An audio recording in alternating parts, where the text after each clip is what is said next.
سجدے کریں اور اس کا شکر ادا کریں۔ باقی مجالس کے ذریعے حضور کے ذکر کی محافل کا انعقاد کرنا یہ بھی مشروع ہے۔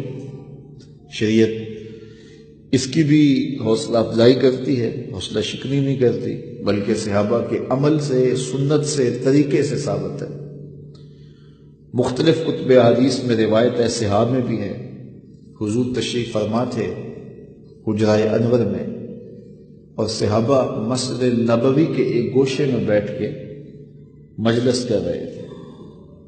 حضور تشریف لائے اور فرمایا ما اجلسکم، صحابہ کیوں بیٹھے ہو؟ تمہارا مقصد جلوس کیا ہے؟ اس جلسے کا انعقاد کیوں کیا ہے تم نے؟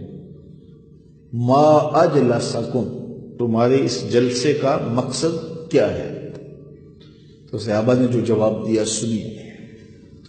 صحابہ نے عرض کی جلسنا نذکر اللہ ونحمدہ علی ما ہدانا للاسلام ومن علینا بک، ہمارے بیٹھنے کا مقصد یہ ہے کہ ہم اللہ تعالیٰ کی حمد بیان کر رہے ہیں، اس کا شکریہ ادا کر رہے ہیں اس بات پر کہ اس نے ہمیں ہدایت اسلام دی ہے، اس نے ہمیں ہدایت اسلام دی ہے اور آپ کی صورت میں ہمارے اوپر احسان کیا ہے۔ وَمَنَّ عَلَيْنَا بِكَ، آپ کی صورت میں ہمارے اوپر احسان کیا ہے۔ حضرت حسان بن ثابت رضی اللہ تعالی عنہ کی الگ سے بولی سننا چاہو تو ان کے لفظ یہ ہیں مَنَّ عَلَيْنَا رَبُّنَا أَن بَعَثَ فِينَا مُحَمَّدًا صلی اللہ علیہ وسلم، ہمارے رب نے ہمارے اوپر احسان کیا ہے کہ ہمیں حضور عطا کر دی ہے۔ اور اگر اس کا منظوم ترجمہ چاہو تو وہ یہ ہے فضل رب العلا، اور کیا چاہیے، مل گئے مصطفیٰ، اور کیا چاہیے۔ من علینا ربنا ان بعث فینا محمدا، ہمارے رب نے ہمارے اوپر احسان کیا ہے کہ ہمیں حضور عطا کر دی۔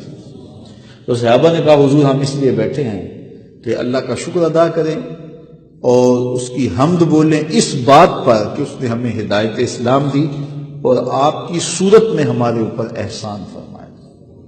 بات تو سادی سی تھی، حضور خوش ہو کے چلے جاتے، لیکن حضور رک گئے۔ حضور نے فرمایا صحابہ کیا تم اس بات پہ قسم دیتے ہو کہ اسی لیے بیٹھے ہو؟ تمہارے بیٹھنے کا مقصود یہی ہے، کوئی اور غرض نہیں ہے؟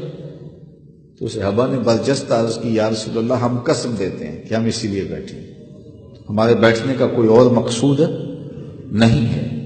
بات تو سادہ سی تھی لیکن حضور نے قسم مانگی۔ صحابہ نے برجستہ عرض کی کہ حضور ہم قسم دیتے ہیں۔ ایک ایک شخص نے قسم دی، حضور ہم اللہ کی قسم اٹھا کے کہتے ہیں کہ ہم اسی مقصد کے لیے بیٹھے ہیں، ہمارے بیٹھنے کا کوئی اور مقصود نہیں ہے۔